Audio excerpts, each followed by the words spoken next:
science atau ilmu data adalah sebuah bidang ilmu pengetahuan yang berfokus untuk memecahkan suatu masalah menggunakan data, baik data terstruktur maupun data tidak terstruktur. Beberapa keunggulan data science. Yang pertama, Internet of Things. Pada era Internet of Things, banyak alat terkoneksi via internet dan mengirim data. Analisis terhadap mesin generat data ini bisa mengungkap banyak hal baru. 2. Komputer menjadi semakin pintar. Seiring waktu komputer pun makin pintar, menghasilkan terjemahan yang lebih baik. Itu sebaiknya machine learning termasuk materi pokok perkuliahan data science. 3. Jurusan data science di beberapa negara. Karena banyak perusahaan raksasa yang memiliki dasar di Amerika seperti Facebook, Google, Amazon, dan LinkedIn, wajar apabila jurusan data science banyak ditawarkan di sana, antara lain di Columbia University, New York University. 4. Peluang karir. Data science dibutuhkan di semua area yang memerlukan analisis statistik dan melibatkan data yang sangat besar. Data eksplorasi dan cleaning. Eksplorasi data adalah pendekatan yang mirip dengan analisis data awal, di mana seorang analisis data menggunakan eksplorasi visual untuk memahami apa yang ada dalam dataset dan karakteristik data. Penyebab data menjadi unclean dan apa saja teknik yang dilakukan, mari kita bahas. Data cleaning atau data cleansing adalah proses menyiapkan data untuk dilakukan analisis dengan cara menghapus atau memodifikasi data salah, tidak relevan, duplikat, dan tidak terformat. Data cleaning adalah suatu proses analisa mengenai kualitas dari data dengan mengubah data sebagai pengelola atau mengoreksi ataupun menghapus data tersebut. Penyebab data menjadi unclean atau kotor. Data dari dunia nyata mungkin tidak terstruktur dan diambil secara otomatis. Hal ini menyebabkan data tersebut tidak konsisten dan memiliki kualitas yang rendah. Kadang-kadang dataset yang dikumpulkan dari berbagai sumber juga memiliki masalah lain seperti data tersebut rusak, tidak dapat dipercaya, berasal dari sensor yang rusak, dan lain sebagainya. Ada banyak alasan mengapa penyebab data menjadi unclean atau kotor. Pertama adalah kesalahan input. Ada banyak kemungkinan manusia melakukan kesalahan input. Mereka mungkin kesalahan ketik, salah perhitungan, atau salah membaca untuk form terbuka seperti teks yang tidak terdeteksi. Mungkin ada kesalahan ketik yang tidak akan dikenali oleh komputer sebagai data yang identik. Misalnya kita menginputkan 3 jenis data yang memiliki arti yang sama, yaitu ya, iya, y. Maka komputer tetap mengenali data tersebut sebagai data yang berbeda. Kedua, sensor yang tidak bekerja. Mesin juga bisa salah.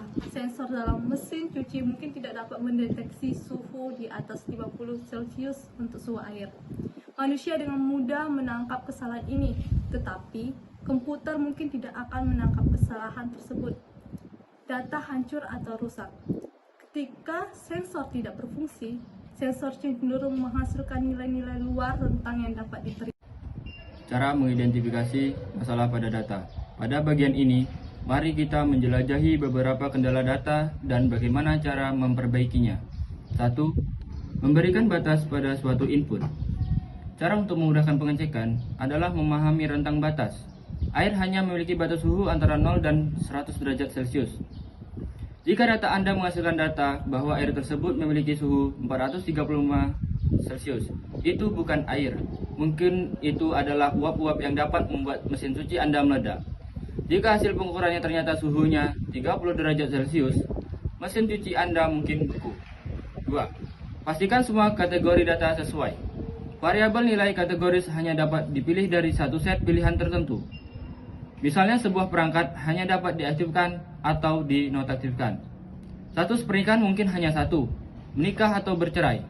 Hewan hanya satu spesies, dan itu harus menjadi spesies yang valid. 3. Konsistensi data. String ya, dan ya tidak dapat diidentifikasi sebagai identik, dan hal ini akan berakibat buruk untuk informasi yang akan dihasilkan. 4. Imputation. Teknik ini paling hampir mirip dengan mengisi values, tetapi metode ini juga dapat dilakukan untuk value yang salah, apalagi ketika metode koreksi tidak dapat dilakukan. Imputasi adalah cara yang paling disukai untuk menebak. Namun karena kita berada dalam bidang data, CNC, kita akan menebak berdasar data, bukan hanya menebak acak. Anda dapat menyangkal nilai indikator statistik seperti media modul, hot decking, stratification, dan banyak lagi. 5. Hot decking. Hot decking mengisi nilai-nilai yang hilang dengan secara acak, memilih nilai yang sudah ada sebelumnya. Sekali lagi, ini dapat menyebabkan Anda mengabaikan informasi penting dari data yang hilang. Namun hot decking tidak akan menjadi semua value yang hilang menjadi sama, seperti Anda mengisi berulang kali. 6. Flagging. Metode data cleansing satu ini dapat sangat berguna untuk missing value. Untuk membersihkan data tersebut, yang pertama, data removal. Teknik data cleaning yang pertama adalah data removal. Ini adalah metode yang paling banyak digunakan untuk nilai yang hilang. Lebih baik untuk menyelidiki alasan, bukan hanya menghilangkan baris atau kolom yang berisi nilai-nilai yang hilang. Jika seluruh kolom yang hilang cukup banyak, maka data tersebut juga menjadi tidak valid. Yang kedua, koreksi langsung. Cara ini lebih banyak dibandingkan menghapus data secara langsung. Cara ini juga biasa dilakukan untuk mengatasi masalah konsistensi data, yang mana masalah kedua hal tersebut harus diidentifikasi terlebih dahulu. Untuk mengatasi masalah konsistensi dalam data kategorikal skala kecil, mungkin mudah untuk dilakukan. Anda hanya perlu menjalankan pencarian nilai unik dan kemudian mengedit beberapa value untuk mengatasi errornya. Jika Anda memiliki suatu seperti nama kota, mungkin sulit untuk menggunakan jika pernyataan bersifat eksplisit. Anda mungkin membutuhkan fuzzy search untuk melakukan koreksi seperti itu. Yang ketiga, scaling. Teknik data cleaning scaling dilakukan dengan cara mengubah skala suatu data sehingga beberapa value tidak mendominasi value yang lainnya, hanya karena data tersebut secara alamiah. Model evaluation. Di sini evaluasi model adalah bagian integral dari proses pengembangan model. Ini membantu untuk menempatkan model terbaik yang mewakili data dan seberapa baik model yang dipilih akan bekerja di masa depan. Logistic regression atau regresi logistik. Kadang disebut model logistik atau model logik. Dalam peristiwa digunakan untuk prediksi probabilitas kejadian suatu peristiwa dengan mencocokkan data pada fungsi logik berupa logistik. Apa itu logistic regression? Logistic regression adalah jenis analisis statistik yang sering digunakan data analisis untuk pendekatan prediktif. Dalam pendekatan analisis statistik ini, variabel dependennya terbatas atau kategoris. Asumsi regresi logistik antara lain, yang pertama, ada regresi logistik tidak membutuhkan hubungan linear atau variabel independen dengan variabel dependen. Yang kedua, variabel independen tidak memerlukan asumsi multivariate normality. Yang ketiga, ada asumsi homokedastisitas tidak diperlukan. Keempat, ada variabel bebas tidak diperlukan diubah ke dalam bentuk metrik seperti interval atau skala ratio. Yang kelima, ada variabel dependen harus bersifat dikotomi. Contohnya ada dua kategori, misalnya tinggi atau rendah, baik atau buruk. Lalu yang keenam, ada variabel independen, tidak harus memiliki keragaman yang sama antar kelompok variabel.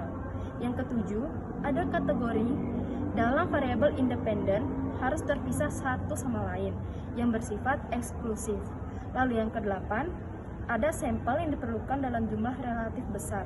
Minimum dibutuhkan hingga 50 sampel data untuk sebuah variabel prediktor atau independen. Lalu yang terakhir, ada regresi logistik. Dapat menyeleksi sebuah hubungan karena menggunakan pendekatan nonlinear log transformasi untuk memprediksi odds ratio. Odds dalam regresi logistik sering dinyatakan sebagai probabilitas, misal odds sebuah perusahaan dapat bangkrut atau berhasil. Lalu seorang odds anak dapat lulus atau tidak pada ujian nasional.